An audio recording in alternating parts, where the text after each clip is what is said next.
is Right to Life Radio with John Girardi on Power Talk 96.7 and AM 1400, a production of the Right to Life of Central California. And now, here's your host, John Girardi. It's election week. Election month. Election month. Election year. Possibly election year. Thank you so much for listening to Right to Life Radio, a production of Right to Life of Central California, rtlcc.org. All right. Well, Jonathan, as of doing this, it seems the outcome of the presidential race is still a bit in doubt. There are still legal challenges alive in various states. Despite what MSNBC or CNN or even the Biden campaign has said, it may not be over till the fat lady sings. It may not be over till the fat lady sings. I think there is a decent amount of evidence of, I won't say fraud, but shenanigans, maybe. Irregularities. And I think the president is well within his rights to exercise every legal option at his disposal to ensure that laws are being followed and legally cast votes are being legally cast and legally counted. So we will see, obviously. So we're going to, let's give sort of an overview of what's happening, because if you just focus on the presidential race or on anything happening in California, this is a depressing day. But Jonathan and I are here. Jonathan Keller from California Family Council and I are here. John Girardi from Right to Life of Central California and the John Girardi Show. We are here to remind you what you gave me. No, not that song. I'm here to remind you. Okay. All right. Sorry, Alanis Morissette 1990s throwback for all you millennials out there. Yeah. Or you Gen Xers, or you technically. Gen Xers, yeah. We are here to give you the good news, because this is not a blanket nightmare. As I have said, if it's a scenario where Biden wins and the Republicans hold on to the Senate, the worst case things that we could have seen out of this election won't happen.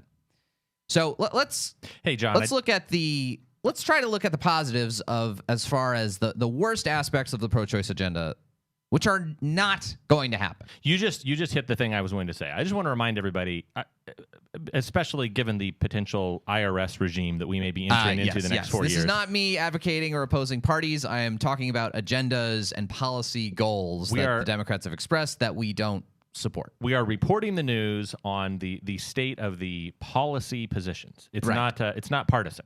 Yes. And the reason that, John, I think it's important is that there was a very clear distinction. I think probably more clear than almost at any election in history, at least since 1973. The left repeatedly said, our friends on the left, the political left, some of whom are Democrats, some of whom are independent, some of whom are Green Party, whoever, but the hardcore pro-abortion agenda, what did we hear over and over and over? Roe v. Wade is on the ballot. Roe v. Wade is on the ballot. Well, yes. Guess what? Roe v. Wade is still very much at risk. Yep. And this was, so here's why it's still at risk. Okay. What were the key abortion-related policies that the Biden camp, that the pro-abortion side were rattling their sabers that they were going to do? There were chiefly two things of maximal concern for us as pro-lifers. One was the passage of to accomplish either of these things, first and foremost, to abolish the filibuster in the Senate. Now, not that I care deeply in and of itself about the filibuster in the Senate, but the filibuster rule in the Senate is basically this rule that for most major pieces of legislation, you actually need 60 votes in the Senate rather than a mere 50 plus 1 to accomplish them. And the filibuster is really a large, it's a very significant way of preventing, of allowing the minority to stop the majority accomplishing a lot of big, sweeping, drastic changes legislatively. So the filibuster rule in the Senate, the Democrats wanted to abolish it so that they only needed 50 votes plus 1, and they could accomplish all these things. So the two things they wanted to accomplish of maximal concern I wish Republicans cared about this as much, to pro-lifers were, first, a national abortion law, codifying Roe v. Wade. So to pass a simple law, majority in the House, majority in the Senate, president sign it, that would basically institute, that horrible New York abortion law? Some of you might remember this from 2 years ago. New York passed this law, abortion's legal for all 9 months of pregnancy, and no protections, lessening protections for children who survive a botched abortion in the 3rd trimester, and blah, blah, blah. Basically, a law to codify Roe v. Wade applied nationally, which would sweep away all of the pro-life laws that state legislatures in pro-life states have passed since 1992, when Planned Parenthood versus Casey gave legislatures a little bit more leeway to regulate abortion around the perimeters. So things like health and safety regulations, things like health and safety regulations, informed consent laws, parental notification or parental consent before a minor can have an abortion. All of that would be swept away. 28 years of pro-life legislation could all be swept away if the Democrats abolished the filibuster and if they had the horses to pass a national abortion law. That's not going to happen. And it's not going to happen because the Republicans are maintaining it looks like they're going to maintain their majority in the Senate. And actually, Republicans have enormously narrowed the gap in the House of Representatives. Shockingly. Shocking. Which yeah, nobody expected. Nobody expected. So the Democrats are only going to have something like a 10-vote majority in the whole House of Representatives, roughly. It's still kind of undecided as of now. And that's going to be the narrowest majority in the House of Representatives in like 100 years. So they're not going to have the horses to accomplish these big, sweeping, controversial pieces of legislation like a national abortion law. Now, the other thing that they're not going to be able to do that is of concern to us, you've heard us talk about it quite a bit on this show, is packing the Supreme Court. Packing the Supreme Court. Packing the Supreme Court, as we said, would be this totally revolutionary thing. It would be this, something that the size of the Supreme Court has not been altered in 150 years. The one time someone tried to pack the Supreme Court to increase the number of members on it so you can appoint the people you want on it in order to change the ideological outcome of the court. The one time someone tried to do it was Franklin Roosevelt in 1937. And his attempt was soundly rejected by the members of his party. Ultimately, it didn't matter because he basically scared the Supreme Court into doing what he wanted anyway, and then a bunch of them died, and he replaced all of them. Nevertheless, packing the Supreme Court, all of these Democrats were openly calling for it. And that's not going to happen now. If the Democrats don't control the Senate, and it wasn't that the Democrats had to control the Senate, they had to control the Senate by a lot. Okay, there is maybe a scenario where Democrats can get to a 50-50 split with Kamala Harris being the tiebreaker. But even then, you have Democrat senators like Dianne Feinstein, our own senator from California, who said, I don't want to abolish the filibuster rule in the Senate, and I don't want to pack the Supreme Court. So unless the Democrats had like a 53 or 54 vote majority in the Senate, they were never going to accomplish that, and they're not going to get close to that. It will. I think it is quite possible that the Republicans will maintain at least a 51-49 majority in the Senate, possibly a 52-48 majority. It kind of depends on how this all shakes out. But, it's as far as these big tentpole priorities for the pro-choice side, national abortion legislation and packing the Supreme Court, those two priorities are dead on arrival. So, John, I have a question for you, though. Yeah. Because this is something that I think, again, getting beyond the specific party makeup and looking at the ideologies behind the parties. We may have some listeners out here who maybe they are deeply pro-life, and maybe they are frustrated with what they see as some of the relative inaction from conservatives, from pro-life, quote-unquote, Republicans in the Senate over the last several years, especially during the first 2 years of the Trump administration. When that was it was very frustrating in some ways. And they look at some of these squishy Republican moderates like Susan Collins, who just won re-election in Maine. But I just want to point out to people, Notorious ACB. There you go. I'm wearing my Amy Coney Barrett T-shirt. John's former law professor is proudly emblazoned on my chest. Yeah, I'm sure she'd be honored. She raised a lot of money for the Republicans. Let me tell you. Yeah. But the the point that I make on that is Susan Collins is not pro-life. She is avowedly pro-choice. Right. And in fact, she said that the only reason she voted for Brett Kavanaugh, or not the only reason, but one of the chief reasons is because she believes he'll uphold Roe v. Wade. Yeah, and she said that. I had a private conversation with him. I'm confident he's not going to vote to overturn Roe v. Wade.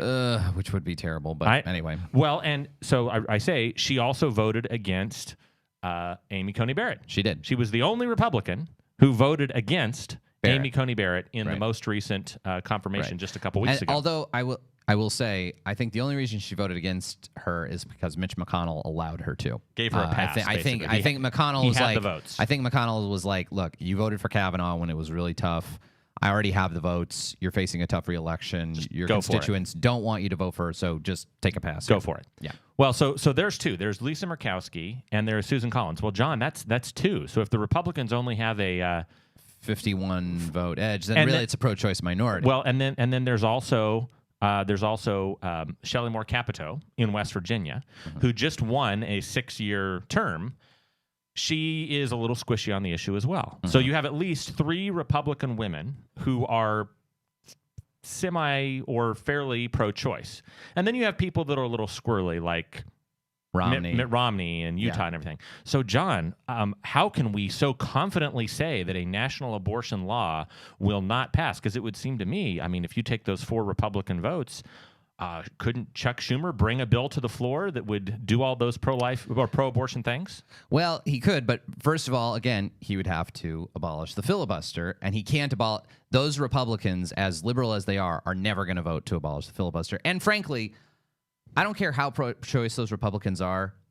I can't imagine they would take the viewpoint of, yes, let's pass a national piece of abortion law to overturn all of these policies passed by all these different states. Being pro-choice when you're a Republican, I think it doesn't necessarily mean that you're opposed to laws like, parental notification or parental consent laws, various kinds of informed consent laws. You know, those are the kinds of laws that these Republican state legislatures have passed, which a national abortion law would overturn. So, you know, having a Republican majority at the very least in the Senate is going to prevent a national abortion law from being passed, a national, codifying of Roe v. Wade. And they're absolutely not. None of those people, whether they're pro-choice or not, none of those people are going to vote to pack the Supreme Court. Absolutely not. And John, I think it's also important because some people, again, I've talked to a lot of nervous Nellies out there that are, again, pro-lifers that are saying, well, but how can we trust the Republicans? They say they're pro-life, but what will they really put their money where their mouth is? Will they stand up for life in the womb when it counts? Good question. And I mean, it's a fair concern. Again, John and I have had certainly lots of heartburn. Getting bile coming up, thinking of the John McCain famous thumbs down no vote, like Commodus at the end of the movie Gladiator. He just sticks his thumb down and kills the hopes of defunding Planned Parenthood. But John, the thing that a lot of people need to remember is, even as liberal as Susan Collins is, the fact that she won in Maine means that she's going to caucus with the Republicans, right? Which means that Mitch McConnell, instead of Chuck Schumer, is the Senate Majority Leader. Right. And he has influence on what comes to the floor. He has influence on what actually is allowed to be debated. And that's really important. He can kill a lot of stuff before it even comes up. He can more or less unilaterally set the calendar, I think. I mean, technically they could revolt, but if he's the Majority Leader, it's very unlikely his entire caucus is going to try to twist his arm to get something on the calendar. Right. Yeah. So that's the positive. Anyway, that's the positive news. And when we come back from the break, we're going to dig a little bit more into all of this stuff. We might talk about the kinds of bad executive orders that a Biden presidency could accomplish. And we'll dig into all of that right after the break. This is Right to Life Radio on Power Talk 96.7 AM 1400, a production of Right to Life of Central California, rtlcc.org.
Right to Life Radio with Whitney Houston. Whitney Houston bringing a little life to the proceedings here on Right to Life Radio. She just wants to feel the heat from somebody. There you go. Thank you so much, Whitney. Rest in peace. Wait, is Whitney Houston dead? Jonathan Keller, is Whitney Houston dead? She is. She is? All right. I'm sorry. Good. I was going to say, yeah, you are correct. That would have been very embarrassing if she was not, but she is. She died is dead. of... Was it a drug overdose? Yeah, all right. Anyway, sorry. it was. All right. Not to get into it. I just couldn't remember if she was still alive or not. Anyway. February 11th, 2012, age 48. 2020 claims another victim from... Co- from 2012. Anyway. Cocaine intoxication. I hate it when that happens. All right. Yeah. Sorry, Whitney. Okay. Right to Life Radio with John Girardi. Oh, geez. All right. As you all know, an election happened earlier this week, and I'm trying to accentuate the positives, but I want to talk about sort of. Obviously, we talked about the stakes of it. One of the things I didn't talk about, because there were so many egregious and totally outside the norm ideas that the Democrats and the pro-choice side was sort of kicking around, between like a national abortion law to codify Roe and packing the Supreme Court and abolishing the filibuster in the Senate, and doing, Kamala Harris's idea to have the DOJ vet any laws relating to abortion that any pro-life state passes. All these insane things that the Democrats wanted to do. It sort of obscures the more sort of humdrum stuff that the Democrats will do, that Joe Biden will do if he is president. Now, one of the things we've seen is the expansion in power of the regulatory state. Okay, presidents are getting more and more power to just issue executive orders and just kind of get away with it. All right, we're still living under Obama executive orders that President Trump has tried to overturn, but which, for some reason, the courts say because he didn't cross his T's or dot his I's sufficiently for John Roberts' approval, that those policies still have to stand forever. So presidents are incentivized to pass more and more regulations. And even some of the abortion regulations that President Trump tried to change, they had to withstand tons of horrible legal challenges, in spite of the fact that he's the chief executive, and that should be that's kind of the whole structure of things. Anyway, so what are some of the things that a President Biden will do? And I say will because it's pretty clear that he's going to. He said he has. These are things that President Obama did when Biden was vice president, and there's no question about it. So one of the things that will happen is reinstating federal funding for foreign non-governmental organizations that promote abortion overseas. So the ban on such money is called the Mexico City policy, and it was first adopted by President Reagan, and every Republican president since Reagan has maintained it. Every Democrat president since Reagan has flipped it and provided money to foreign NGOs that perform abortions, particularly Planned Parenthood International. So it is likely that if Biden wins within a week or two of taking office, he will turn on that spigot of federal funding for Planned Parenthood. And the foreign policy position of the United States at the United Nations and in other fora will be decisively in favor of abortion funding as a method of population control, as a method of family planning overseas, as part of, these kinds of declarations of human rights that the UN is always blustering on about, that abortion is part of human rights and women's rights, et cetera. A Biden administration will, in all likelihood, support all of those things, which is not great. Also, we could see federal funding for Planned Parenthood restored through the Title X program. Okay, this was a big accomplishment by Donald Trump to cut off that funding for Planned Parenthood. It's about $60 million a year. It's not the bulk of Planned Parenthood's federal funding. Most of their federal funding comes from the Medicaid program, so in California, Medi-Cal. To quote my the line from Fun with Dick and Jane, with the famous Jim Carrey and Téa Leoni movie. That's one of my wife's favorites. It's not much, but it's a something. But it's a something, exactly. That $60 million will, unfortunately, probably start flowing back to Planned Parenthood once a Biden Department of Health and Human Services is installed. So it's not great. And John, I think this is important because full disclosure, I'm feeling moderately optimistic because of the Senate, like you said. But I think it is important for us to realize that and I've seen some of my pro-life friends that will say, "Oh, well, come on, isn't the anti-Trump pro-life friends that will say, well, isn't this great? Trump's out of office and everything, we'll just fight again in 2024." It's like, well, yeah, but in the meantime, in the next 4 years, millions and millions of dollars are going to flow to Planned Parenthood, and all these bad executive orders are going to come into place. Federal funding for fetal tissue research will be reinstated, most likely. Stuff that was going on at UC San Francisco. Look, you can like or dislike Donald Trump all you want. I mean, that's fine. We're not a politically partisan show here. The reality is that the executive policies that he had in place and the executive policies that a Biden administration will have in place if Biden does indeed win this thing, it's very clear what direction things are going, and it would not be in a good direction under a Biden presidency. All right, when we come back, the Amy Coney Barrett gamble by the Republicans revisited. That's next.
This is Head Honcho.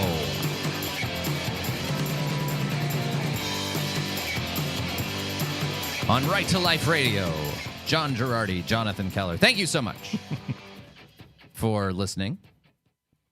All right, Jonathan. It's time to revisit a big theme.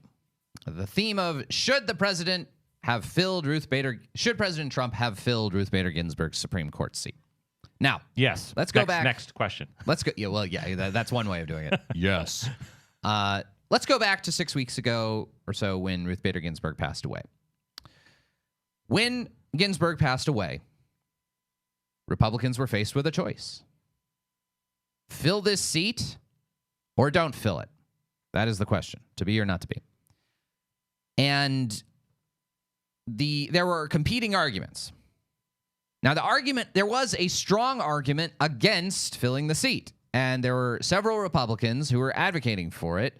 I think the most prominent advocates of it were David French and Jonah Goldberg.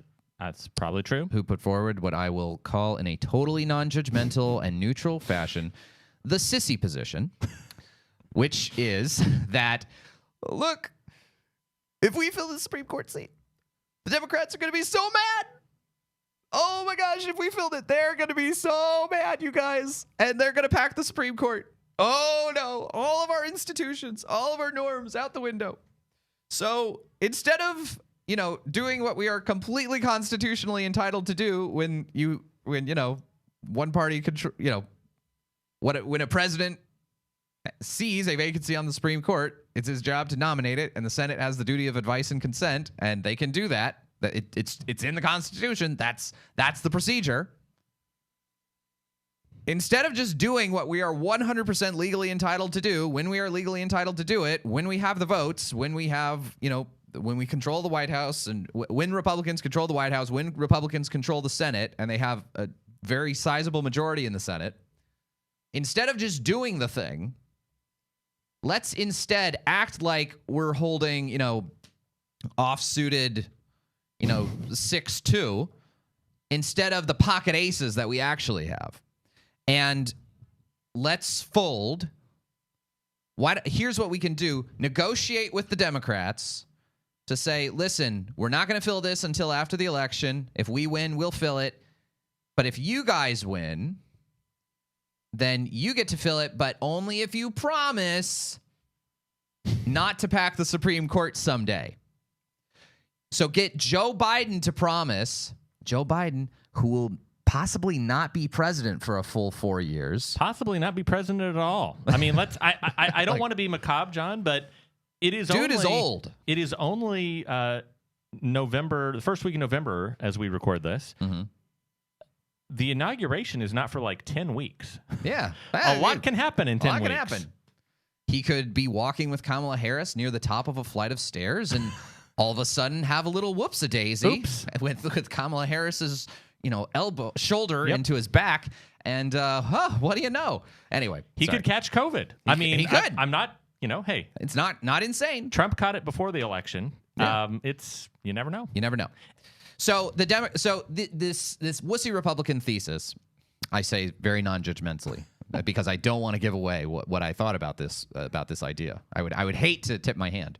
This sissy wussified Republican position was don't fill it. It's too close to the election. It'll be viewed as a power grab. Don't fill it. Negotiate with the Democrats who are pitching a fit because they're going to threaten to pack the court. And if we fill this and lose the election and lose the Senate, they're going to hold on to the House and they're going to pack the Supreme Court. And then won't we be in a terrible position? Well, then people thought about it for more than 0.2 nanoseconds, and they realized, wait a second. What the Democrats are threatening is insane. It is totally outside the realm of all of the accepted political rules and norms that have governed how we work together as Americans for the last 100 years. Packing the Supreme Court is nuts. It was historically rejected by the entire United States of America in 1937.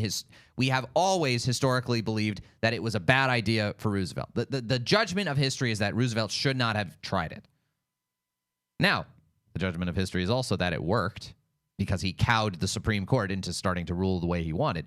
But we all agree it was wrong, okay? Joe Biden himself in 2019 campaigned against packing the court and has given speeches saying that packing the court is a bad idea.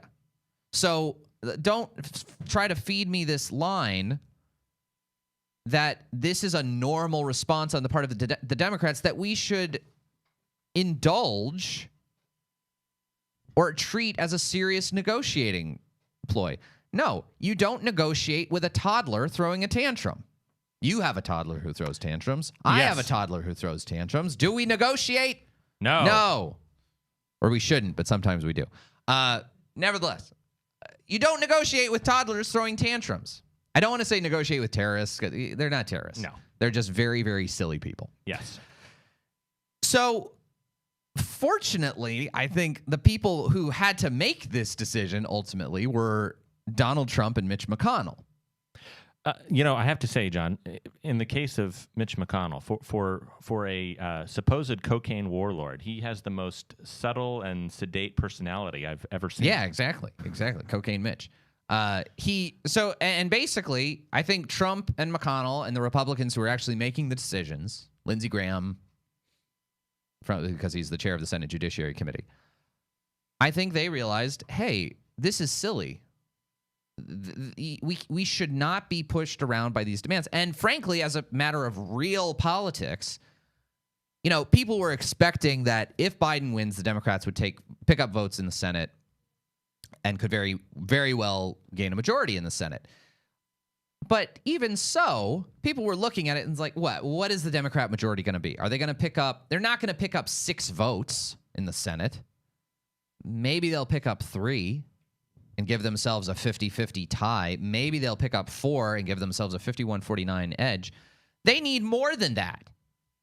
Because there are Democrats who don't want to pack the court. There are Democrats who don't even want to abolish the filibuster. Dianne Feinstein was out there very publicly disagreeing with her fellow Democrats and saying, hey, I don't want to pack the court. I don't want to abolish the filibuster. John Hickenlooper just won the Senate seat in Colorado, but in a debate with Cory Gardner, the Republican incumbent, Hickenlooper refused to say what he thought about packing the court. And John, there was one challenger that was running that explicitly came out and said after ACB was nominated and then after she was confirmed, there was a Senate candidate in one of these swing states that said, pack the court. He tweeted about it openly. His name was Steve Bullock, and the governor of Montana, and he lost his race to Steve Daines. Right. And that goes to show, John, again, we said in the first segment, Roe v. Wade is on the ballot. Court packing, whether you like it or not, Biden tried to avoid it, but court packing was on the ballot. It was certainly on the ballot for those Senate seats. I mean, you can't avoid it. In those cases where they said, in Steve Bullock's case, yeah, pack the court. And he lost. Yes. And in the case of Sarah Gideon in Maine, who refused to answer the question. In the case of Joni Ernst's challenger in Iowa, they both refused. Both women refused to answer the question about court packing. They both lost. Right.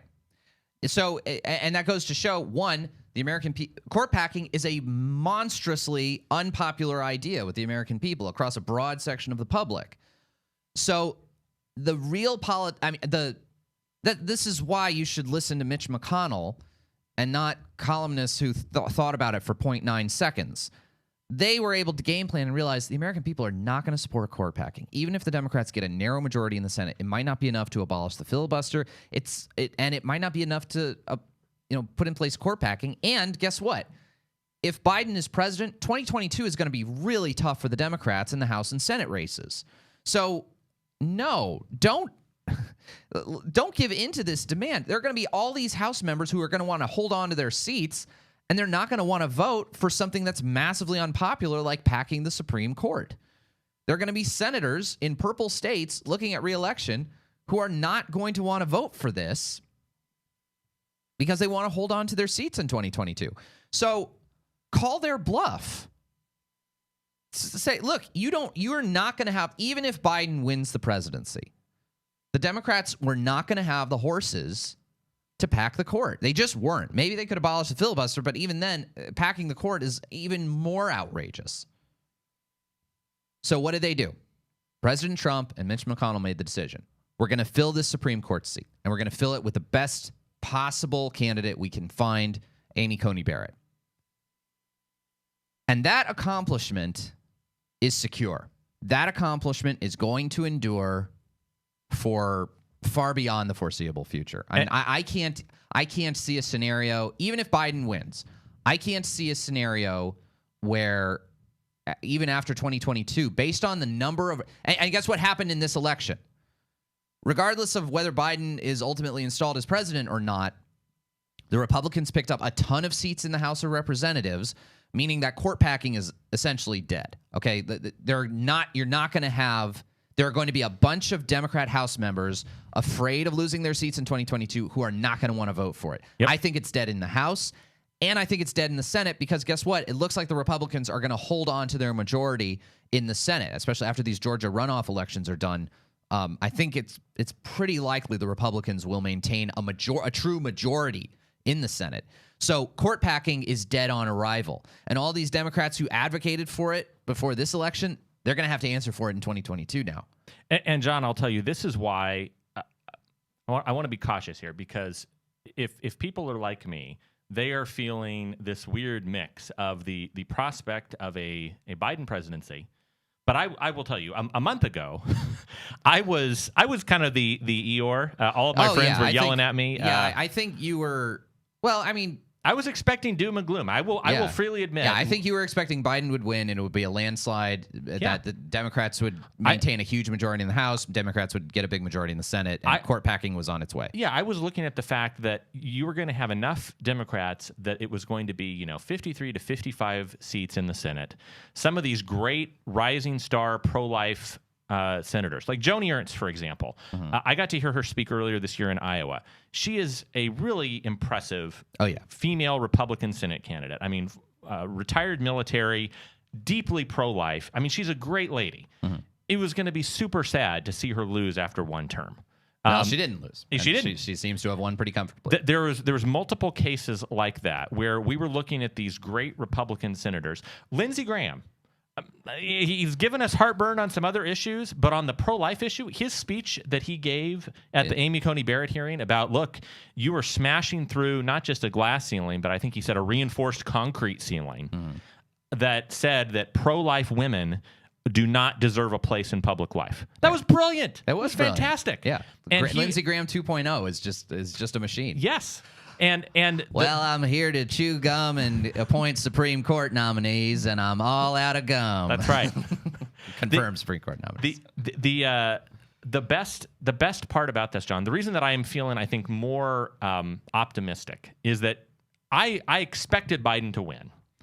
It's still possible he might not, depending on there the are a lot of results court challenges, and yeah. But even if Biden wins, I want to give our listeners a little bit of hope. Even if Biden wins, the bulwark of a GOP Senate, even with a 51-49 majority, he's not going to get anything done. It's massive. Yeah. And the level of consternation that I think a lot of Democrats are feeling today, I saw a great tweet from our friend Ben Shapiro who said, look, for the last 4 years, Democrats have been saying, this is a moral imperative. We must orange man bad. We must remove the stain of Trump from our country. Mm-hmm. Okay, well, guess what? If Biden wins, you did that. So why are they so angry today? Why are they so depressed and just like... Because they know their agenda's DOA. It was never actually about Trump. It was all about power. Power to pack the courts. And I'll say, I think it was all about Roe v. Wade. Yep. That's the only reason why you want to pack the court. That's the only reason why you want to pass a national abortion law. Yep. They are terrified that Amy Coney Barrett is going to overturn Roe, that she is going to join a new conservative majority on the court to overturn Roe. I think these election results buck up John Roberts just a little bit. And I think we could see Roe in the next 4 years or so, even during a Biden presidency, consigned to where it belongs, the ashtray of history. All right, we'll be back with closing thoughts on the election right after this. This is Right to Life Radio. John Girardi with Power Talk 96.7 AM 1400 and Right to Life of Central California, rtlcc.org.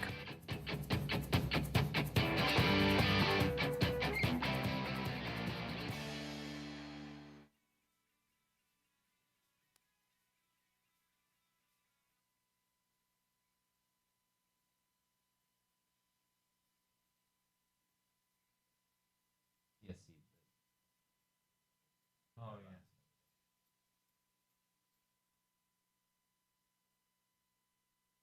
yeah. Portland, Oregon. The Congregation for Holy Cross, which is the religious order that runs today, have a church in downtown Portland that is essentially a parish.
Cheer up, all you pro-lifers out there. It's going to be all right. They can't take Amy Coney Barrett away from us. She's on that court till her dying day if she wants, so it's all right. Regardless of who wins the presidency, we've still got that. By the way, thanks to all of you for joining the 300 Club. For so many of you who are supporters of us, the 300 Club is a great, easy way to support Right to Life of Central California. $25 a month, that's $300 a year, and you support all of the work that we do here at Right to Life. I want to go through every week. We like to thank people who are on our list. So I'm going to start with the T's. Ed and Linda Taglioni, James Tazy, it's a seminarian for the Diocese of Fresno. Way to go, James. Ronald Taylor, the Angelo and Ruth Lavagnino Family Trust. That's a great Italian name. Eric and Elaine Thompson, Maria Torres, Annie Tremp, Carl Euland, Craig Ulrichi. I'll go into the V's. What the heck? Hey. Eva Viverka, Carmen Vega, Jerry Velasquez, Susan Venturi Capaluti. Oh, my gosh. There's so many great Italian names. David and Marilyn Vieira, Guadalupe Villegas, Mitch Wall, Mary Wallace, Greg and Lynn Warmerdam, Barry Warmerdam, all the flying Warmerdams, Chrissy Winslow, Robert and Anna Wirtz, Carolyn Wong. I'll get the Z's done. Robert Zanoni and Evangelina Zavala. Sorry, Evangelina, you're at the alphabetical end of the list. So anyway, thank you so much to all of our 300 Club members. We are honored with your support. All right. Well, Jonathan, we're going to close the show on kind of a downer. Proposition 14. Proposition 14, which we advocated against for a very, very long time here at Right to Life of Central California. We tried to get the word out. The no side of Proposition 14 raised, I think, $500. And I think I'm being literal there, Raphael. I think I saw a filing for how much they raised, and it was something like $500. The yes on Prop 14 had literally millions and millions of dollars. They had television ads. They had everything. We had our little billboards that we were distributing to Right to Life of Central California. And Prop 14 looks like it is narrowly going to pass 51 point something to 48 point something. It's not just that it's bad, that it's $5.5 billion for research that involves the destruction of embryos. It's not just that it's immoral. It's not just that this is killing innocent human life with our taxpayer dollars. Other than that, Mrs. Lincoln. It's idiotic. Like, embryonic stem cell research is a terrible, lousy avenue of research. It just doesn't work. Even if you're concerned genuinely with cures and treatments for horrible diseases, that's not the avenue you take. Adult stem cells have way more